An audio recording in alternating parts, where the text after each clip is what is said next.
আজি বিশ্ব সাধুকথা দিৱস। কাহিনীৰ মাধ্যমত জ্ঞান আৰু সংস্কৃতিৰ উদযাপন কৰা এটা দিন। সাধুকথা কেৱল কাহিনী নহয়, ই জীৱনৰ শিক্ষাৰ এক মাধ্যম। বিশ্ব সাধুকথা দিৱসৰ সূচনা হৈছিল 1990ৰ দশকত ছুইডেনত, য'ত কেইজনমান কাহিনীপ্ৰেমীয়ে 20 মাৰ্চৰ এই দিনটোত সাধুকথা পঢ়াৰ আয়োজন কৰিছিল। পিছলৈ 2003 চনৰ পৰা এই উদযাপন বিশ্বব্যাপী লাভ কৰে।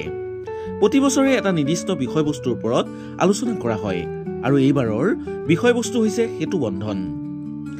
অসমীয়া সমাজত সবাতোকৈ বেছি সমাদিত হোৱা সাধুকথাৰ কিতাপখন হ'ল লক্ষ্মীনাথ বেজবৰুৱাৰ বুঢ়ী আইৰ সাধু।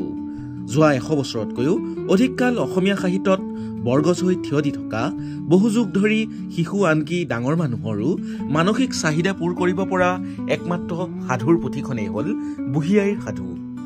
জোনাক নিশা চোতালত বহি সাধু শুনা, তেজীমলাৰ দুখত সমভাগী হৈ চকুপানী টকা কথাবোৰ প্ৰত্যেক অসমীয়াৰ দিনলিপিৰ একোটা অলিখিত পাঠ।